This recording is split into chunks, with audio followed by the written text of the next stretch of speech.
Dulu, dia adalah siswi paling pendiam di kelas kami. Wajahnya polos, pakaiannya sederhana, bahkan sering malu kalau harus berbicara di depan kelas.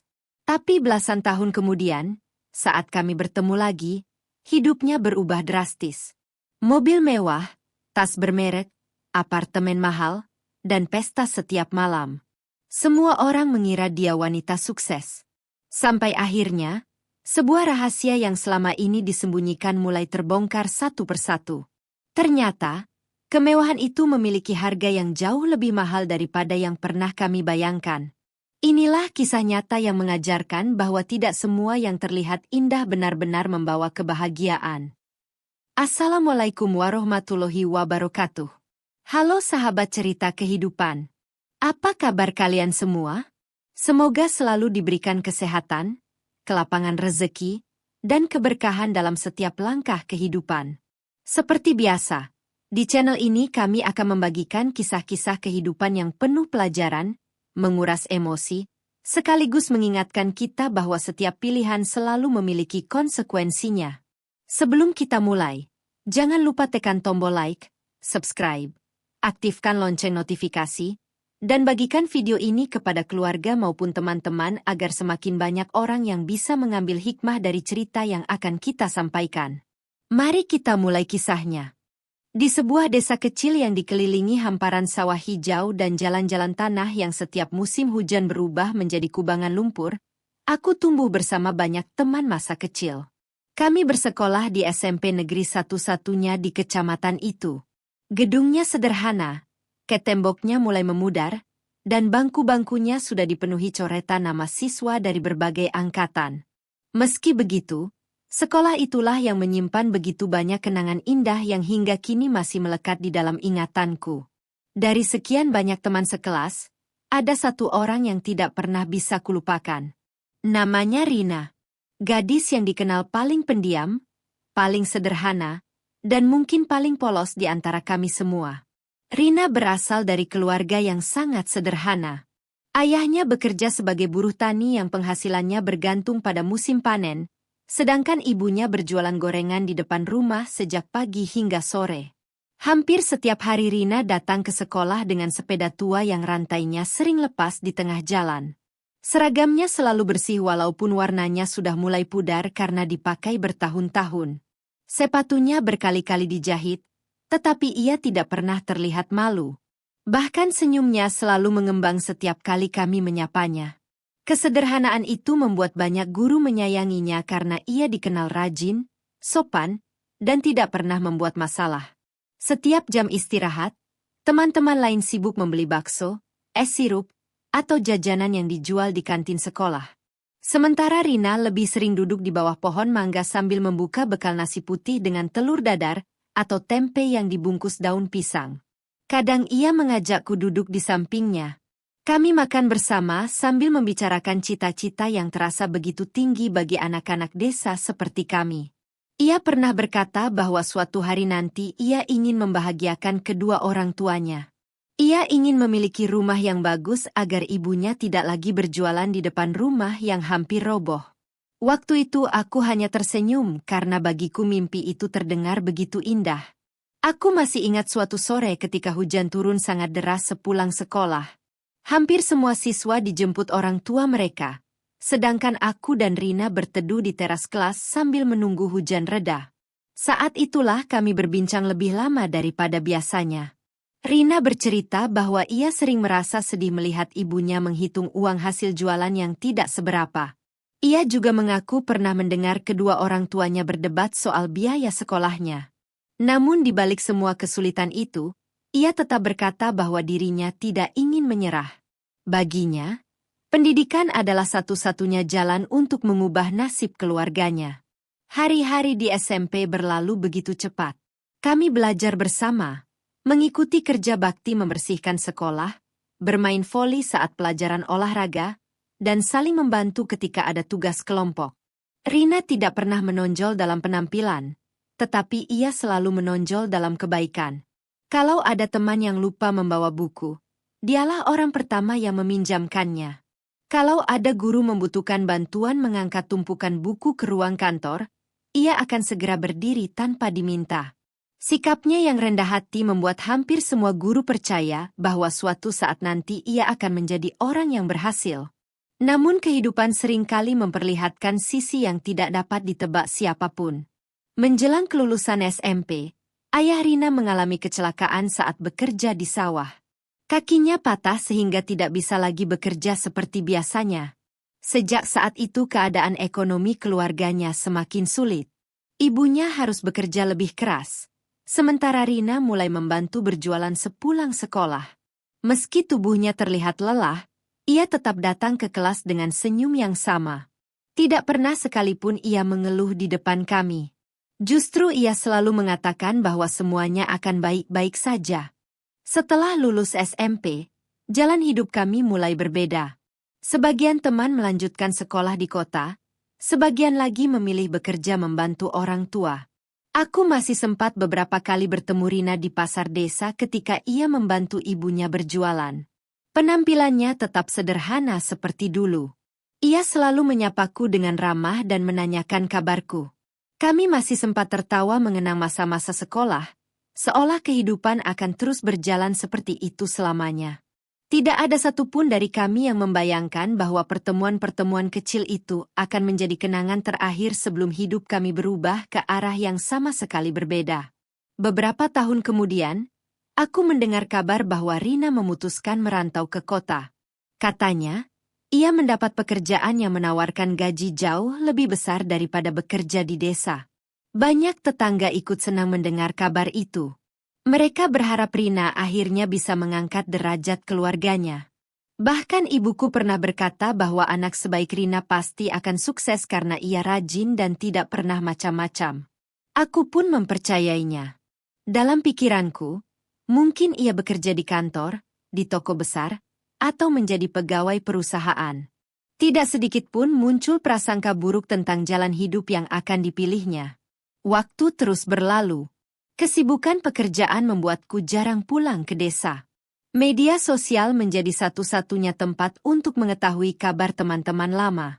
Suatu malam, ketika sedang membuka beranda ponsel, aku tidak sengaja melihat sebuah foto yang membuatku hampir tidak percaya dengan apa yang kulihat. Di layar muncul sosok perempuan cantik mengenakan gaun mahal, duduk di dalam mobil mewah dengan tas bermerek di sampingnya. Wajahnya terlihat sangat berbeda. Riasannya sempurna, rambutnya tertata indah, dan senyumnya penuh percaya diri. Setelah kulihat lebih teliti, ternyata perempuan itu adalah Rina, teman SMP yang dulu selalu membawa bekal nasi bungkus dari rumah. Semakin sering aku melihat unggahan-unggahannya, semakin besar pula rasa penasaranku. Hampir setiap minggu ia memamerkan perjalanan ke hotel-hotel mewah, restoran mahal, pesta eksklusif, dan liburan ke berbagai kota.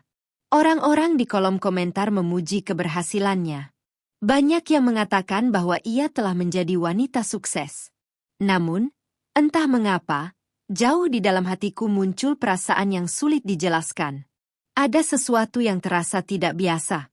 Aku belum tahu apa itu, tetapi firasatku mengatakan bahwa di balik senyum, kemewahan, dan kehidupan glamor yang dipamerkan Rina, tersimpan sebuah rahasia besar yang suatu hari nanti akan mengubah cara kami memandang dirinya untuk selamanya.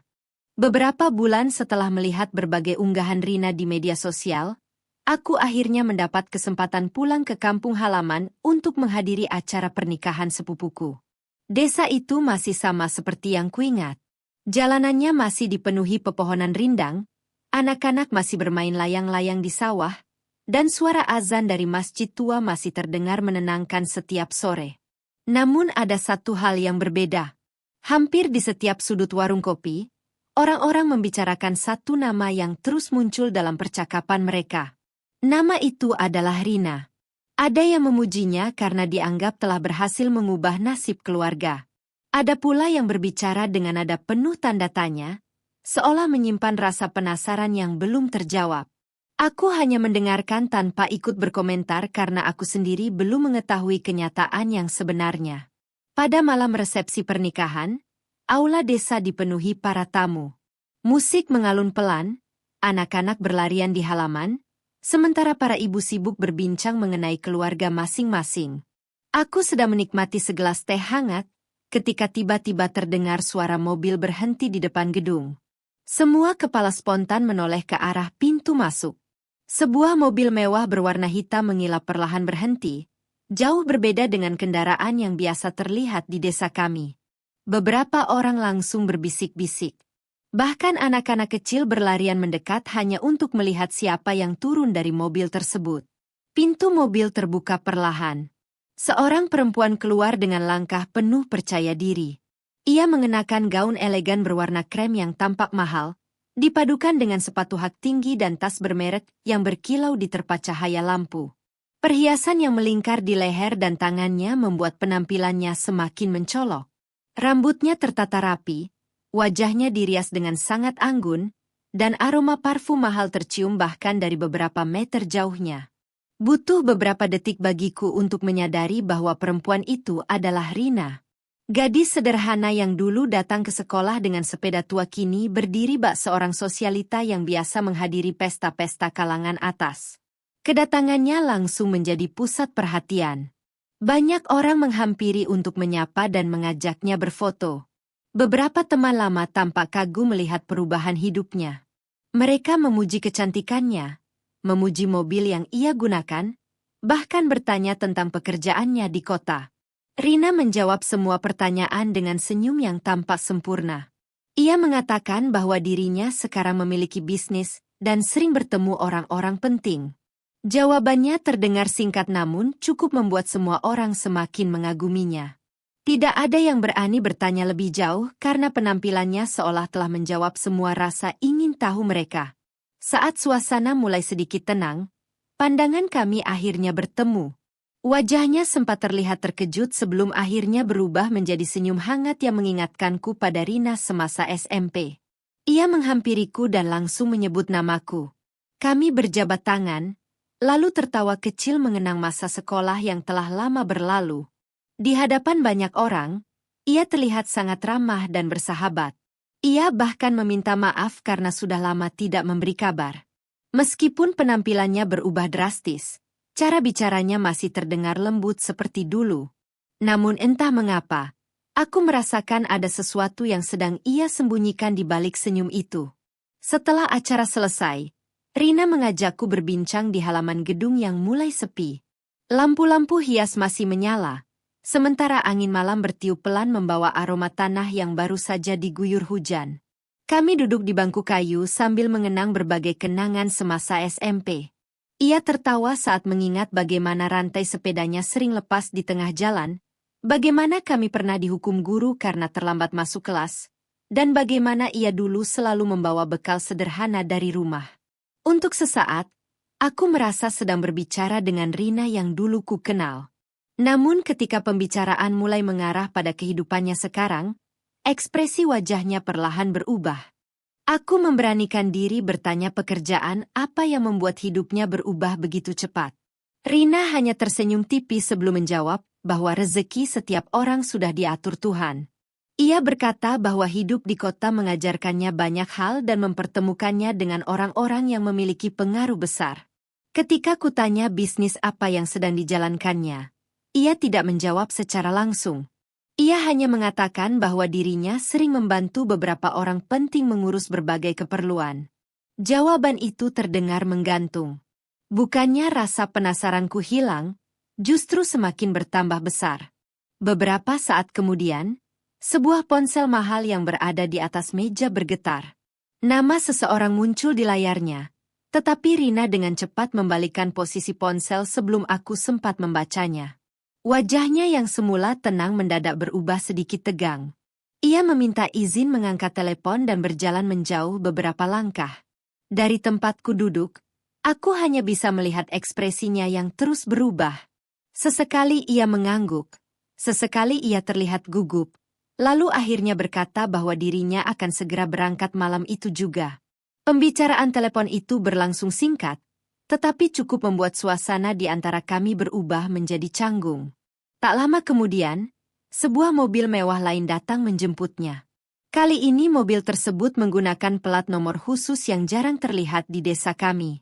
Sopir yang mengenakan pakaian rapi segera turun dan membukakan pintu untuk Rina dengan penuh hormat.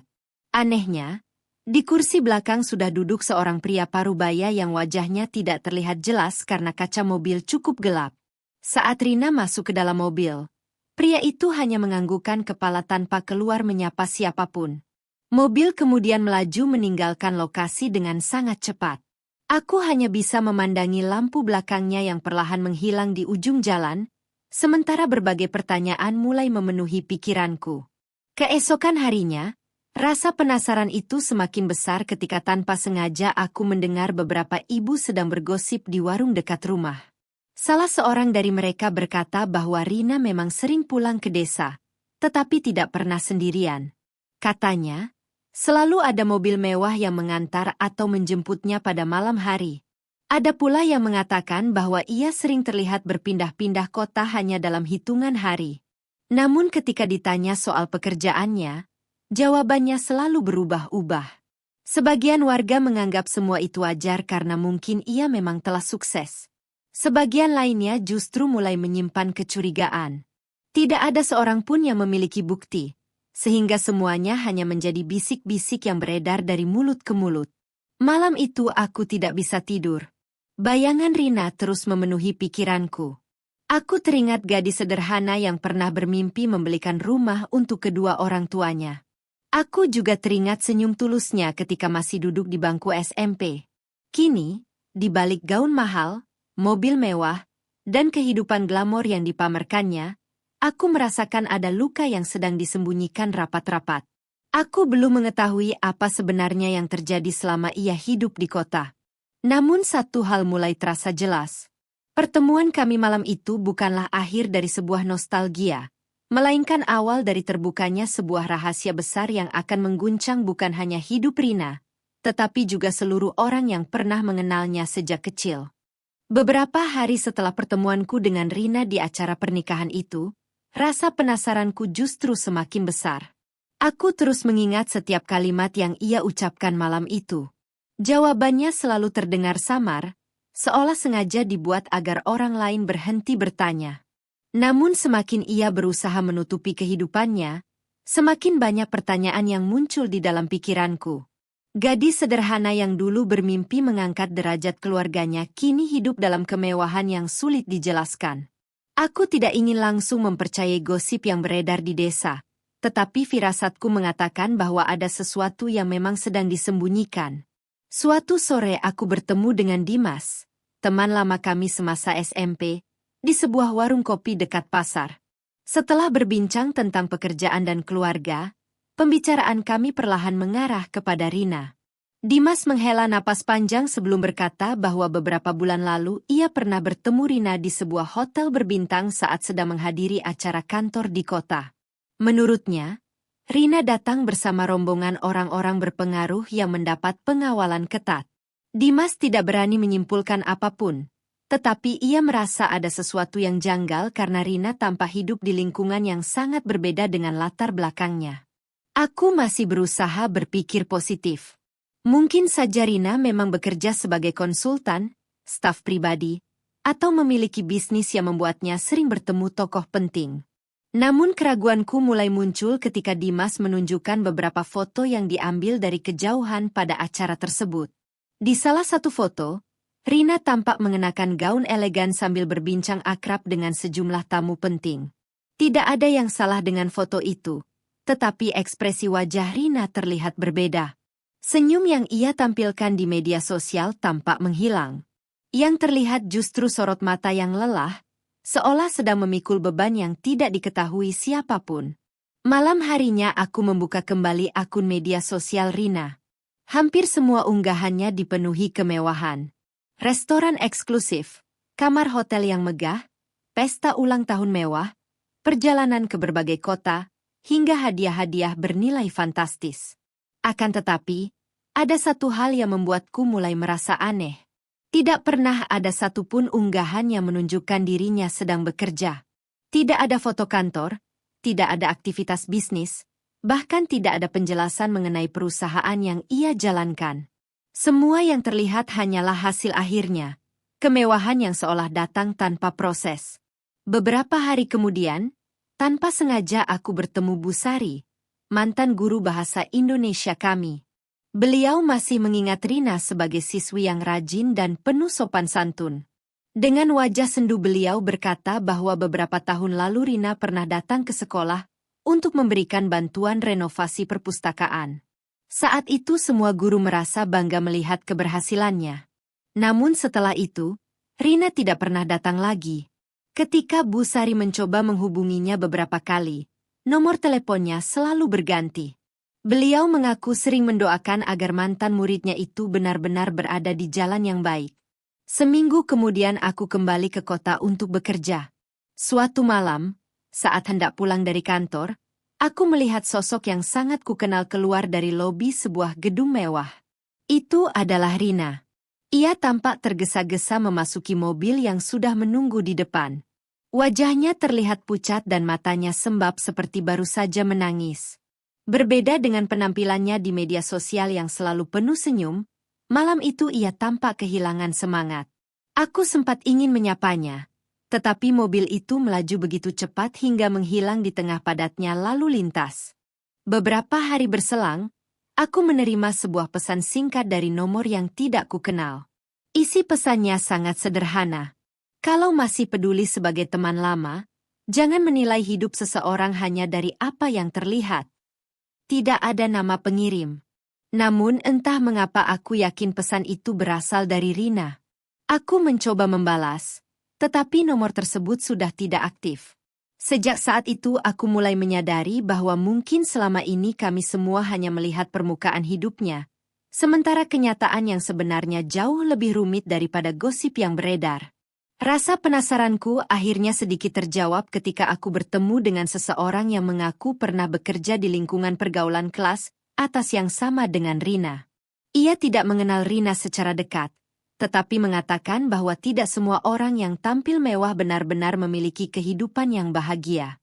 Ada yang terjebak dalam hubungan yang tidak sehat, ada yang bergantung pada orang-orang kaya demi mempertahankan gaya hidup, dan ada pula yang kehilangan kebebasan karena semua kebutuhan mereka dikendalikan oleh pihak lain. Ia tidak menyebut nama siapapun dan tidak memberikan tuduhan terhadap individu tertentu. Namun penjelasannya membuatku mulai memahami bahwa kemewahan terkadang bisa menjadi sangkar emas yang tampak indah dari luar. Sejak saat itu, aku berhenti mempercayai semua komentar yang beredar di media sosial. Aku juga tidak ingin ikut menyebarkan gosip yang belum tentu benar. Yang kulihat hanyalah seorang teman lama yang mungkin sedang berjuang menghadapi konsekuensi dari pilihan-pilihan hidupnya. Di balik pakaian mahal, mobil mewah, dan pesta yang gemerlap, mungkin ada rasa takut, kesepian, atau penyesalan yang tidak pernah ia ceritakan kepada siapapun. Aku mulai berharap suatu hari nanti ia mau membuka hatinya dan menceritakan apa yang sebenarnya terjadi. Harapan itu akhirnya datang pada suatu malam yang tidak pernah kulupakan. Ponselku berdering tepat pukul 11 malam. Nama Rina muncul di layar. Dengan suara yang bergetar, ia hanya mengucapkan satu kalimat sebelum sambungan terputus. Aku sudah lelah hidup seperti ini. Kalau besok kamu sempat, tolong temui aku. Kalimat singkat itu membuat bulu kuduku merinding. Untuk pertama kalinya sejak bertahun-tahun menghilang dari desa, Rina terdengar bukan sebagai sosialita yang penuh kemewahan, melainkan sebagai sahabat lamaku yang sedang meminta pertolongan. Aku sama sekali tidak menyangka bahwa pertemuan keesokan harinya akan membuka tabir yang selama ini ia simpan rapat dan mengubah jalan hidup kami untuk selamanya. Malam itu hampir berlalu tanpa bisa kupejamkan mata. Kata-kata Rina terus terngiang di kepalaku. Suaranya yang biasanya terdengar tenang kini dipenuhi ketakutan dan kelelahan. Untuk pertama kalinya sejak kami bertemu kembali, aku merasa bahwa perempuan yang selama ini dikenal sebagai sosialita itu sedang benar-benar berada di titik terendah dalam hidupnya. Aku tidak tahu masalah apa yang sedang dihadapinya, tetapi naluriku mengatakan bahwa ia sedang membutuhkan seseorang yang mau mendengarkan tanpa menghakimi.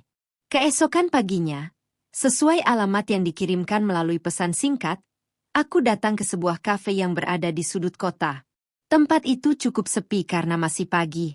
Saat memasuki ruangan, Aku langsung melihat Rina duduk sendirian di dekat jendela. Penampilannya masih rapi seperti biasanya, tetapi wajahnya jauh berbeda. Riasan tipis yang ia kenakan tidak mampu menyembunyikan mata yang sembab dan wajah yang terlihat sangat lelah. Senyum yang dulu selalu menghiasi wajahnya kini seolah menghilang. Ketika melihatku datang, ia hanya menganggukkan kepala pelan lalu mempersilahkanku duduk. Beberapa menit pertama kami hanya terdiam. Rina terus memainkan gelas kopi di hadapannya tanpa benar-benar meminumnya. Tangannya beberapa kali gemetar. Aku tidak ingin memaksanya berbicara. Aku hanya berkata bahwa apapun yang sedang terjadi, ia tidak perlu berpura-pura kuat di hadapanku.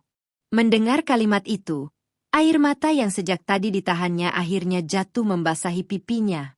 Ia menutup wajahnya dengan kedua tangan dan menangis cukup lama. Pemandangan itu membuat dadaku sesak.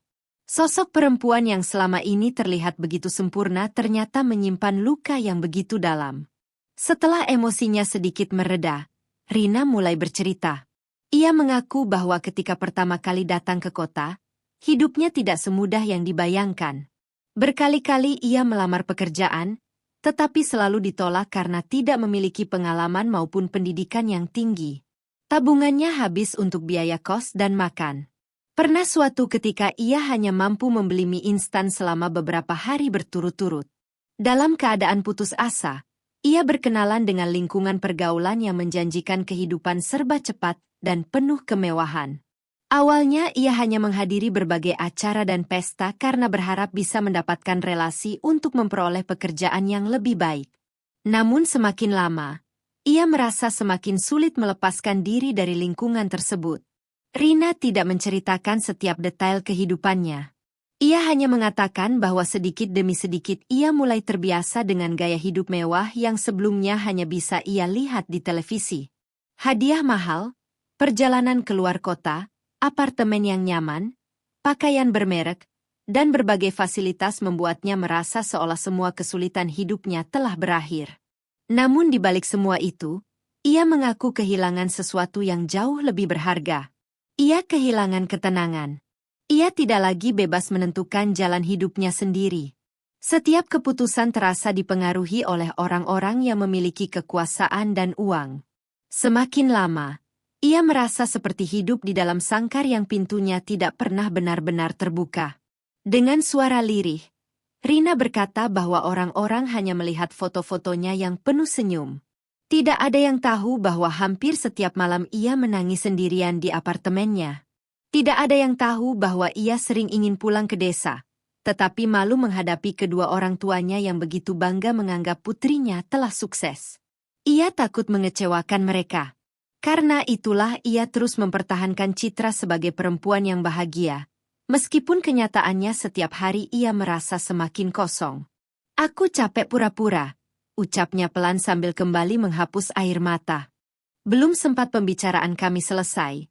Ponsel Rina berdering berkali-kali. Ia melihat layar ponselnya lalu wajahnya langsung berubah pucat. Panggilan itu tidak dijawab. Beberapa detik kemudian muncul pesan demi pesan yang membuat napasnya semakin tidak teratur. Aku tidak bertanya isi pesan tersebut karena melihat jelas bahwa ia sedang berada dalam tekanan. Ia hanya mematikan layar ponselnya, menarik napas panjang, lalu berkata bahwa selama ini ia selalu merasa diawasi. Perasaan takut itu membuatnya sulit tidur dan sulit mempercayai siapapun. Beberapa hari setelah pertemuan itu, kabar mengenai Rina mulai berubah di media sosial. Unggahan-unggahan mewah yang biasanya muncul hampir setiap hari tiba-tiba berhenti. Beberapa foto lama menghilang. Akun yang dulu terbuka untuk umum kini berubah menjadi tertutup. Orang-orang mulai bertanya-tanya kemana perginya Rina. Ada yang menduga ia sedang berlibur ke luar negeri. Ada pula yang mengira ia sengaja menghindari sorotan. Namun hanya aku yang mengetahui bahwa di balik hilangnya semua unggahan itu, ada seseorang yang sedang berusaha menata kembali hidupnya. Tak lama kemudian, Rina memutuskan pulang ke desa untuk menemui kedua orang tuanya. Saat melihat rumah sederhana yang dulu menjadi tempat ia tumbuh, air matanya kembali jatuh. Rumah itu memang belum berubah banyak. Tetapi kasih sayang kedua orang tuanya masih tetap sama. Ibunya memeluknya erat tanpa bertanya macam-macam. Ayahnya yang kini sudah menua hanya tersenyum sambil berkata bahwa rumah itu akan selalu menjadi tempat pulang bagi anaknya. Kalimat sederhana itu membuat Rina menangis semakin keras. Ia mulai menyadari bahwa selama bertahun-tahun ia terlalu sibuk mengejar pengakuan dari orang lain hingga lupa bahwa kebahagiaan sejati sudah lama menunggunya di rumah. Malam itu kami duduk di teras rumahnya sambil memandangi langit desa yang dipenuhi bintang.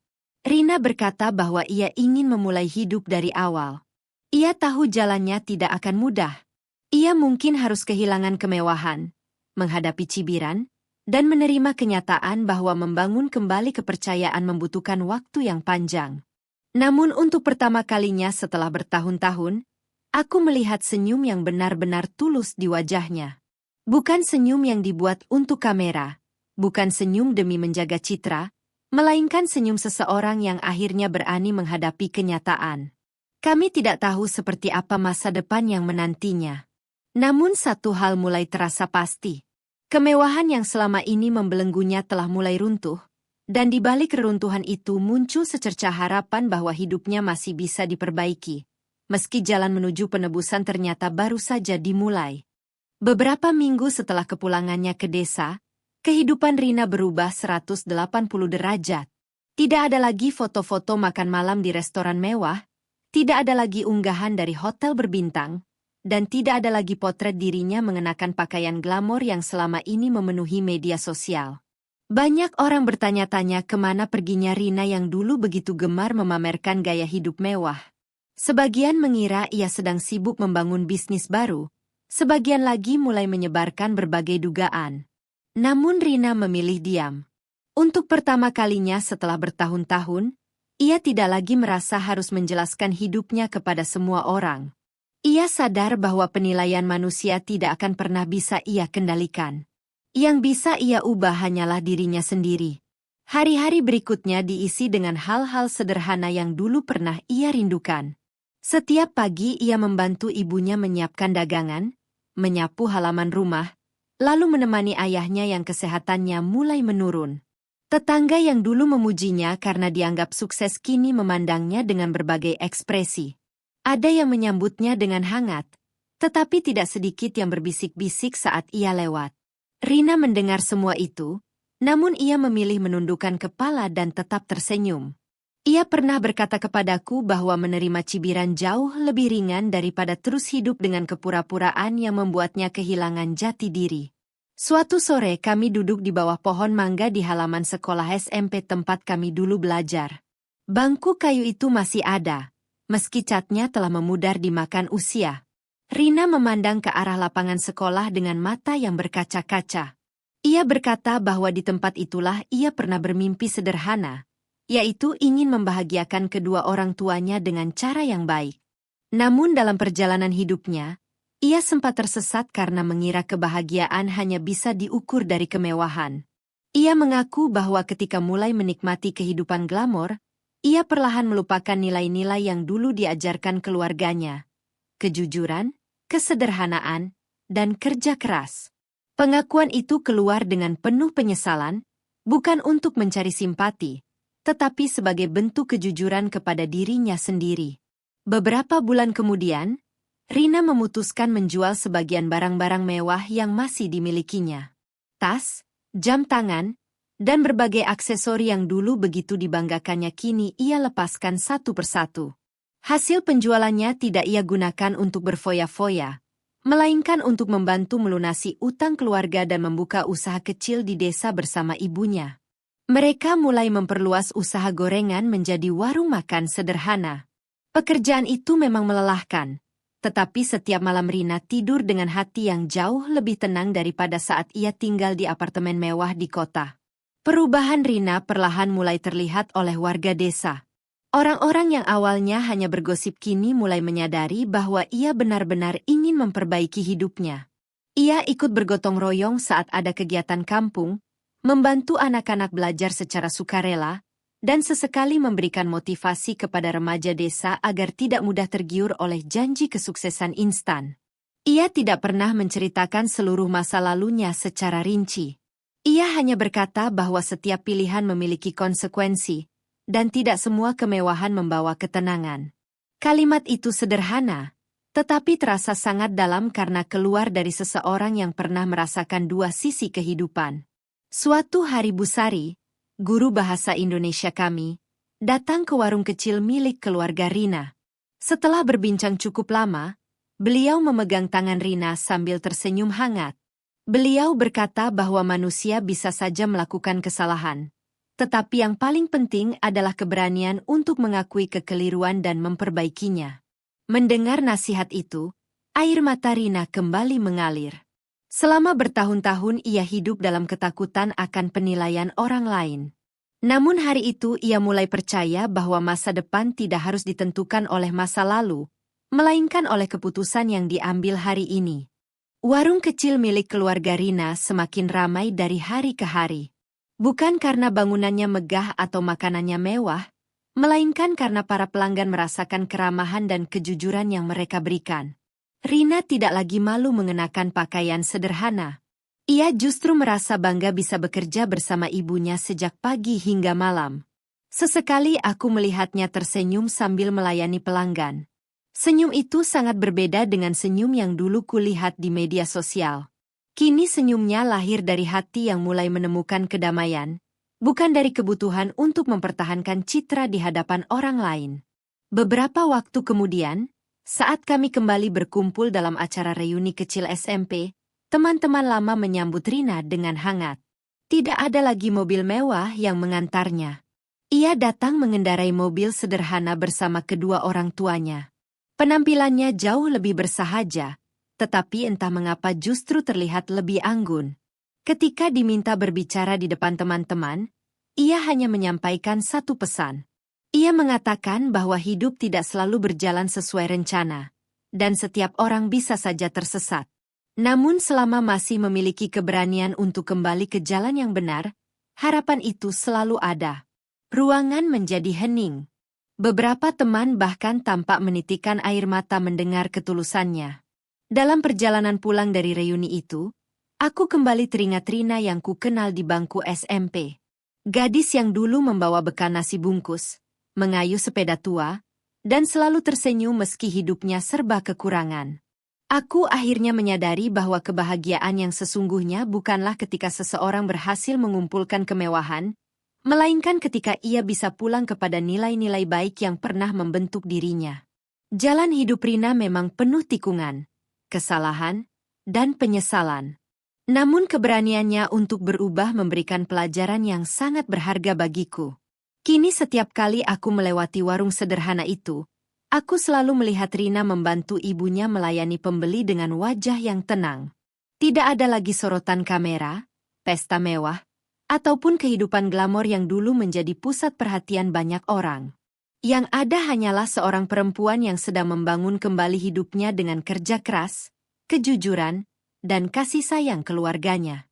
Dari kisah sahabat masa SMP itu, aku belajar bahwa dunia memang bisa menawarkan kemewahan yang memikat mata, tetapi hanya hati yang jujur dan langkah yang benar yang mampu menghadirkan ketenangan.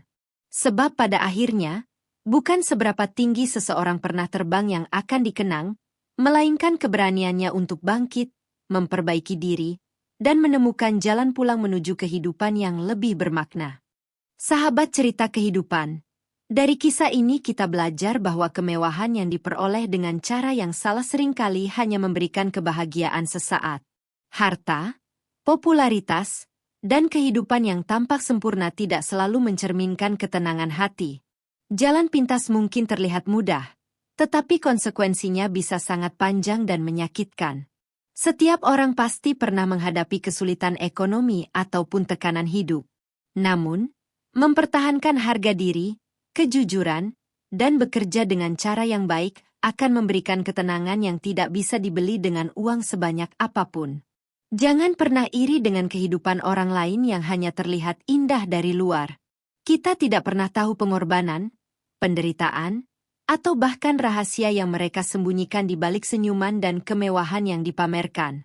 Semoga kisah ini menjadi pengingat bagi kita semua untuk selalu memilih jalan yang benar, menjaga kehormatan diri, serta tidak tergoda oleh kenikmatan dunia yang hanya sementara. Terima kasih sudah menyaksikan video ini sampai selesai. Semoga kisah hari ini bisa menjadi pelajaran berharga dan menambah rasa syukur kita atas kehidupan yang telah Allah berikan. Jangan lupa tinggalkan komentar mengenai pelajaran apa yang kalian dapatkan dari cerita ini. Klik like apabila kalian menyukai kisah seperti ini, subscribe bagi yang belum, dan aktifkan lonceng notifikasi agar tidak ketinggalan cerita-cerita inspiratif berikutnya. Sampai bertemu di kisah kehidupan selanjutnya. Wassalamualaikum warahmatullahi wabarakatuh.